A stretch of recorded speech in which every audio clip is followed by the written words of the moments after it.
সরকারি চাকরিতে কোটা ব্যবস্থা বাতিল এবং 2018 সালে সরকারের জারি করা পরিপত্র পুনর্বহালের দাবিতে রাজধানীর শাহবাগ থেকে ফার্মগেট সড়কে অবস্থান নিয়েছেন আন্দোলনকারীরা।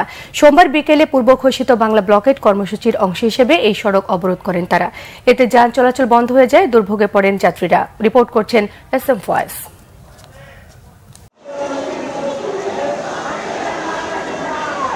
4 দফা নয়, কোটা বাতিলের 1 দফা দাবিতে সোমবারও বাংলা ব্লকেট কর্মসূচি পালন করছে শিক্ষার্থীরা।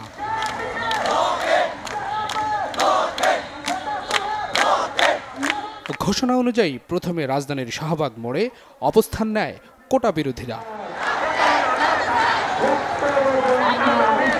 পরে সায়েন্স ল্যাব, কারওয়ান বাজার, ফার্মগেট সহ রাজধানীর বিভিন্ন পয়েন্ট দখলে নেয় আন্দোলনকারীরা।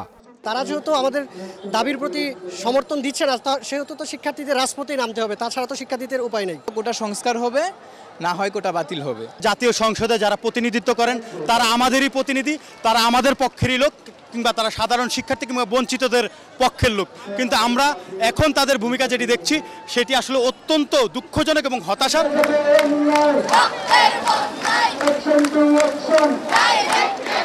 এ সময় স্লোগানের মাধ্যমে নিজেদের দাবি তুলে ধরেন কোটা বিরোধীরা। ঘোষণা দেন দাবি আদায় না হওয়া পর্যন্ত আন্দোলন চালিয়ে যাওয়ার। 2018 সালে কোটা ভোটাতে বাতিল করলো কেন? অবশ্যই যুক্তিগত আছে। যুক্তিগত তো আমরা ছাত্ররা নির্ধারণ করবো এটা কোনটা যুক্তিগত আছে, কোনটা যুক্তিগত না। 56% কোটা, প্রাইমারি শিক্ষক নিয়োগে 90%-এর উপরে কোটা, এটা মেধা তো যাচাই হয় না। আপনি যখনই কোনো একটা আন্দোলন করতে যাবেন, আপনাকে পথভ্রষ্ট করার জন্য বিভিন্ন জনে বিভিন্ন কথা বলবে।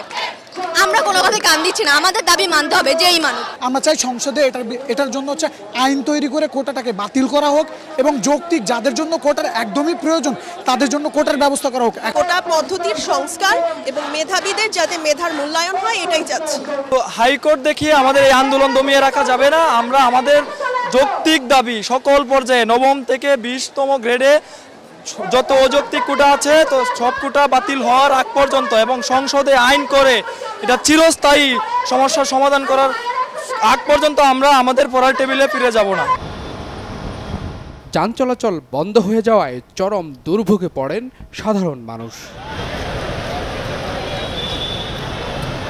আমরা এই যে জাম সৃষ্টি, আমাদের কামাই রুজি খুব বন্ধ, পুরো রাস্তাগুলো সব বলো, আজকেও ইনকাম বন্ধ। আমাদের মানুষের কষ্ট, ভোগান্তি, মানে এই সমস্যার তো শেষ নাই কোনো। ঘন্টার পর ঘন্টা আটকে আছি, এত তো আমার নিজস্ব কাজটা আমি ঠিক সময় যাইতে পারতেছি না, ফলে হবেও না, এতে আমি ক্ষতিগ্রস্ত হব। জামজট দেখা অনেকক্ষণ বসে আসছিল, পরে কি করব, সব নামে হাইটা চলে গেছে, ভাড়া বুড়া নিয়ে আজকে তো আমাদের তারের বসে হবে না। ভোগান্তি হইল, আমি এই জন্য আমার কোনো কষ্ট নাই, এই জন্য কষ্ট নাই, তাদের জন্য আমারও তো কষ্ট লাগে। আমি গুলিস্তান থেকে হাইটা আসছি, কথা বলছেন, আমার খুবই ক্লান্ত। গেছিলাম কুসময়, তো একবার তো গোসল করি নাই, খাইও নাই, শুধু জায়গাতে হাইতেছে। আমার মনে হয় যে দুনিয়াতে কেউ নাই, দেশটাকে দেখার জন্য কেউ নাই। ফার্মগেট দিয়ে ঢুকতে পারলাম না, আসলাম কানবাজার দিয়ে, সেটাও পারলাম না। পান্থপথ দিয়ে ঢুকলাম, ভিতর দিয়ে বাংলা মোটর যাবো, ওখান দিয়ে কামবাজার যাবো, সেটাও পারলাম না। এখানে অনেক কষ্টে আসছি। শিক্ষার্থীদের অবরোধ ঘিরে যে কোনো ধরনের বিশৃঙ্খলা রোধে সতর্ক অবস্থানে র্যাব, পুলিশ। এসএম ফয়েজ, বাংলা ভিশন, ঢাকা।